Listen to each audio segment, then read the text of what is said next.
What is going on, alpha males? Welcome to Alpha Male Podcast, where we talk about what it means to be a man the right way, with God at the center, Judeo-Christian values, strong, dominant, in control, made in the very image of God, and we don't apologize for that. Blessed to have served in the military, law enforcement, combat veteran, private contractor, competition shooter, lifelong hunter, guide. Blessed by God that He got me through all those things so I could share this firsthand training, knowledge, experience with you to serve you today. Let's dive into the podcast. So this episode has morphed in my brain since I started thinking about it. I was getting a workout in, and it's a full day of the security contracting job, the making that mercenary money. Still, the goal by God's grace is to make the podcast a full-time income, but until it gets there, I'm doing the podcast, and I'm doing the security contracting, private contracting, whatever you want to call it. The money is good. The schedule, it is what it is. Anyway, you're going to have to deal with some more mobile episodes, some on back roads, going over cattle guards and things. Initially, I was going to knock out some short episodes for patrons. I try and give the patrons a lot of specialty insider-only content.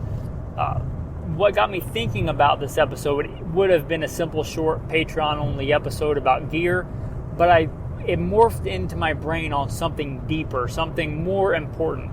So I think I'll do it as an episode for the general audience, and I'll put it out early for patrons. The question, I'm not going to read it verbatim, but the question was something like, what gear do I need for an overnight camping outdoors trip? Okay, so if you don't know, my wife and I live as neo-nomads. We live semi-off-grid. I spend a lot of my time when I can, like one of my favorite leisure activities, completely off-grid, like living in the bush. From semi-off-grid to completely off-grid. So I've lived, doing that literally out in the wild, spending time out in the wild from Florida to Alaska, literally, and many places in between. Again, my wife and I live as neo-nomads. So what's the gear that you need? Here's the gear that you need. The gear that I use most of the time. You're going to need a container in general to hold water. You're going to need a way to purify water. The easiest way for that is water purification tablets. If you don't know what you're doing, if you are not comfortable with this water's clean, this water is not clean, because I'm not telling you to do this. I'd probably get in trouble or somebody would have a litigious fit. But I drink water all the time from all kinds of streams and water sources and stuff like that. And sometimes I get sick. It's rare. Also, it helps toughen me up. Figure if my dog could drink it, I can drink it. I'm not telling you to do that, but I'm telling you, the more you do that, the more you come to realize what you can generally drink and what you can't. But if you don't know, quick, easy thing to have is water purification tablets. They're simple, they're cheap, they're easy to use, they take up very little space. So that's a container and water purification tablets. The container could be, I prefer a metal container. It could literally be a metal coffee cup. It could be, a plastic bottle. Doesn't have to be fancy. It really doesn't. The other thing you're probably going to want is good practical clothing. Like not jeans, not short sleeve shirt, good practical clothing. I'm not going to get into what that is, but good practical, well thought out clothing and good footwear. You should have a means of defense on you, but that's all the time, right? That should be part of your EDC. You should be if you're a grown man, you should be carrying a knife and a gun. So that should be anyway. And another thing that comes in really handy is string. You can make string in the wild. You can make it from yucca plants. You can make it from vines. You can make it from like runners off of blackberry vines. You can make it from all kinds of stuff. but it's kind of a pain in the butt. And if you're going out there to enjoy it, you don't probably want to spend a big chunk of your time making cordage, making string, making rope. So it's a good thing to have that. And pretty much everything that I've talked about is not a big deal, except for the cup. Most of that should be your EDC. Like, I carry water purification tablets as part of my EDC. They take up very little space in like one of those micro pill containers. A knife and a gun. You're a man. Carry them. That should be part of your kit anyway. String is part of my EDC. String should be part of your EDC. I don't care if it's 550 cord. I don't care if it's micro cord. I don't care if it's fishing string. Some kind of string, right? And here's the other one thing I would advise you to have. Some kind of shelter. The easy recommendation for me for this is somebody that spent a lot of time in the military in 2 branches. A poncho and a poncho liner. Or a poncho and a whoopee, depending on what branch you served in. But a poncho for like an outer shell, and a whoopee, which is the poncho liner. In all but really, really crappy weather, you'll be fine with that. That's all you need. I don't even think you need that. You'd survive without it. But if you want a good, enjoyable, like roughing it. So that's really all you need. And you don't even really need the shelter unless it's a really bad environment, especially if you dress appropriately. But if you want it to be semi-enjoyable, right, you should learn how to make primitive shelter. Like if you want to find a cedar tree and learn how to make that into shelter, or, build an igloo, you can do that kind of stuff. But if you're talking about just a fun, enjoyable time, that's really all you need. And you don't even need that, but that's just what I would recommend. And the poncho and poncho liner is really the only thing that's probably not part of your EDC. Now, a lot of times when I go just spend time out in the wilderness, I won't make a fire.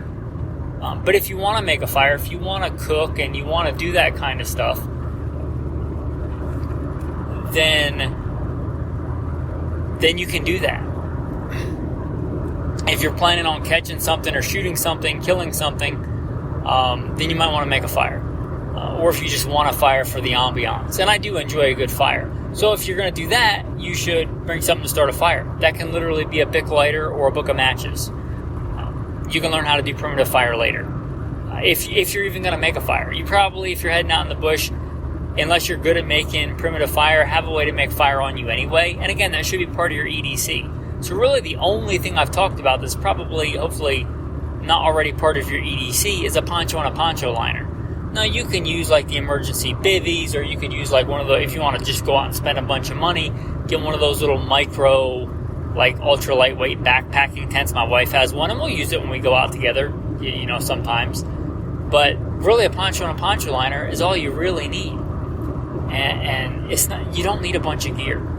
And a lot of times, I've said this before, in America, we're more Amazonians than Americans. We think we're going to solve every problem with buying stuff on Amazon. Like, I got to have all this stuff. Literally, if you said, here's 2 days off, and I'm going to give you an opportunity to go spend it out in the bush, I'd be like, sweet. If they're like, you can only take your EDC, I'd be like, sweet. I get to spend 2 days out in the wilderness. And I'm not trying to come down hard on the patron that asked this question. I think they literally just don't know. But here's the deal. That's a natural environment. God made you. He made the earth, and He made you and put you in it. He put you in a garden. He made you and put you on this earth under the firmament to have dominion, to be in control. Stop being afraid of it. Stop being afraid of it. It's the environment you were made to be in. There were no cities until the first murderer, Cain, built a city. Think about that theologically. God made man and put him outside in a garden. The first murderer made a city to live in. Think about that theologically. But let's back up from that just to more modern culture. I think a lot of people get this because they just don't know any better. Maybe they get it from reality TV, and praise God, I don't think I've ever actually seen an episode of reality TV, ever. I don't have TV, I don't own TV, I don't want TV. I've never seen the Kardashians either, but I get that. I think Kardashians is supposed to be like reality TV. If you've ever seen Kardashians, I haven't. But I assume when you watch that, that is nothing like your actual life. If you're watching these Well, first I would say take your TV, take it outside, and take a baseball bat to it. It's probably doing you more harm than good. But anyway, that's a whole other episode. But stop watching these survival reality TV shows. That's not reality.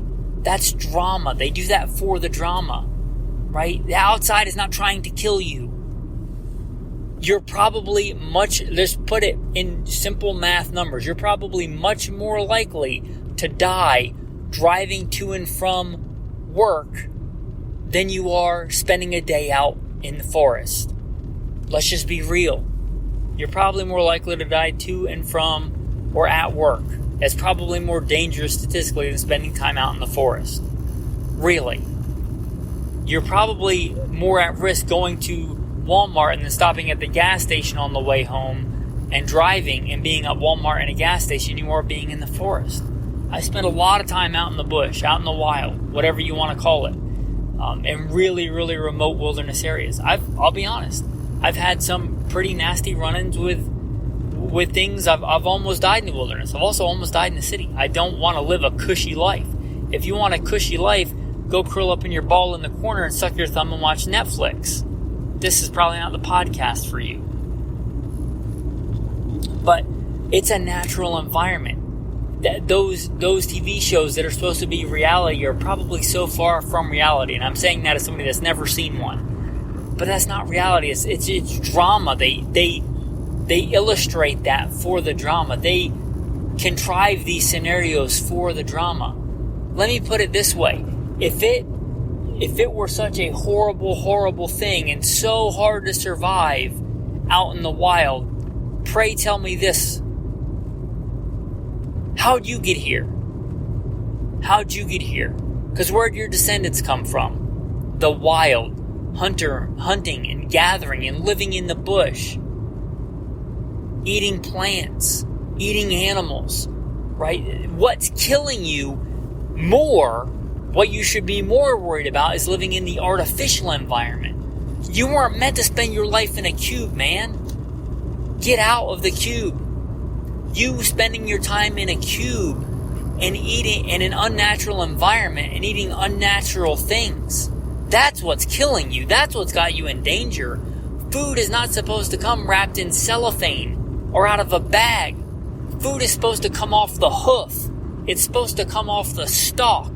Go hunting and gathering. You know how many times in the last week or two I've been out foraging and hunting? Get out and get your own freaking food. That's what you should be actually concerned about hurting you, is living in the artificial environment and eating the artificial food. You're probably way more likely statistically, and I hope you're in good shape, but you're probably way more likely to die of high blood pressure, diabetes, hypertension than you are from a bear attack or than you are from getting hypothermia. I'm not telling you to go out and be stupid, like don't run out butt naked into the snow, but the wild is not some place that's trying to kill you. It's a natural environment. You were created for that environment. Don't fear it. I know that people in general fear what they don't understand, but the way to solve that is just go out and do it. Go out with your EDC, your gun and your knife and your string and your poncho and your poncho liner, especially this time of year in most of North America, and go actually live. Go have an abundant life instead of a life in a cube, watching a screen. You're spending your time in a cube, watching a cube that makes noise and blinks different colors. That's what's hurting you, not the wild. Get out in a natural environment. You don't need a bunch of stuff. So to recap, the question that started this, what do I need to go spend a night out in the wild? You need, number one, you need courage, and you need to go do it. Some things that would help would be your normal everyday, I hope, EDC, gun, which you hopefully won't need, knife, which you probably will use, string to help make a shelter, and poncho and poncho liner. And if you're going to make a fire and you don't want to spend a bunch of time making a primitive fire, a way to make fire. Water, if you're not comfortable just drinking natural water in a natural environment, and you don't know what kind of water is going to make you sick, then a container and some way to purify water. You could probably get all that stuff very affordably. And it doesn't have to be a military issue poncho and poncho liner. It could literally be a painter's blanket and a tarp from Home Depot. Right? You're better off with that and go doing it than a bunch of cool stuff that you bought on Amazon. You don't actually go. Or you go to some campground. It's slightly better than being at home and watching Netflix. Go out into actual wild environment, not a campground, not a paved road or a gravel road. Actual wild. Anyway, that's just it hit on a deeper issue that I think it's, and I don't mean this in an insulting way, but ignorance. People just don't know because they spend their life in a cube. That cube is probably doing more to kill you than the wild ever will. And if you get out there, like I said, I've had run-ins with all kinds of stuff in the wilderness. I've had pretty close encounters with bear. I've also killed bear. But if you're going to go out, that's a lot better way to go out than obesity and hypertension, right? That bear better bring his A game because I'm going to bring mine. You better bring it because I'm going to bring it. That's the attitude you should have. Don't live in fear. Get out and get wild. Anyway, that's just my thoughts on the episode. The gear is minimal. You being willing to do it and actually getting out and doing it is another thing. So get out there and do it. The more you do it, the more you'll know. You don't need a lot of skill to make shelter with those things. Just wrap up in them. Like, lay your blanket inside and lay your tarp or your poncho on the outside and roll up in it, a ranger roll. If you want to make a shelter, which I like to do, just string up your string between two trees or break off a branch and make a stake in the ground and run it from a tree to the ground and make an angled shelter depending on the wind or the environment or the rain. I'm sure if you have an IQ high enough to appreciate this podcast, you can figure out how to make a shelter with a tarp. It's not rocket science. You don't need,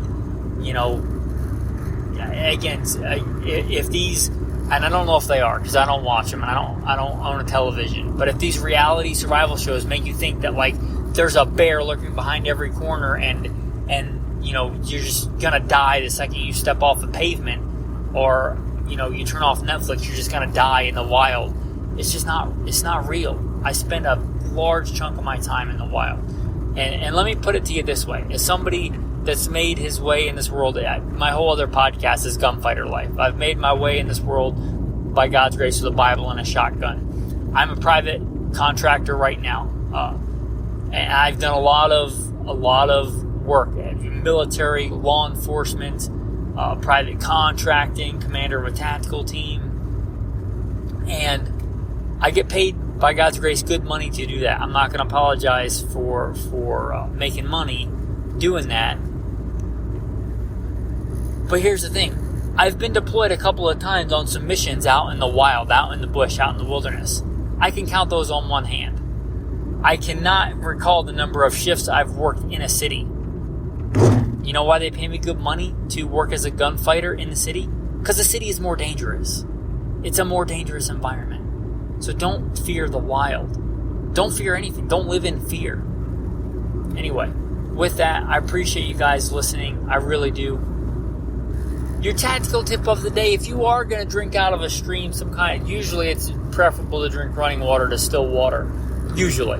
But here's a good tip. If you plan on drinking out of a stream, a brook, something like that, whatever spot you're planning on drinking out of, it might behoove you to hike a little bit upstream and make sure there's not something immediately upstream. Where a cow went to the bathroom, probably don't drink that water. If there's a dead deer in the creek, probably don't drink there. Probably go upstream from that, right? So wherever you're planning on drinking from, hike a reasonable distance upstream to where you feel comfortable and then go back to that spot and then get your water. Just a quick tactical tip there if you don't want to get diarrhea. Anyway, tactical tip there. Your tactical verse of the day. For by you I can run against a troop. By my God I can leap over a wall. With that, men, thanks for listening and have a blessed day.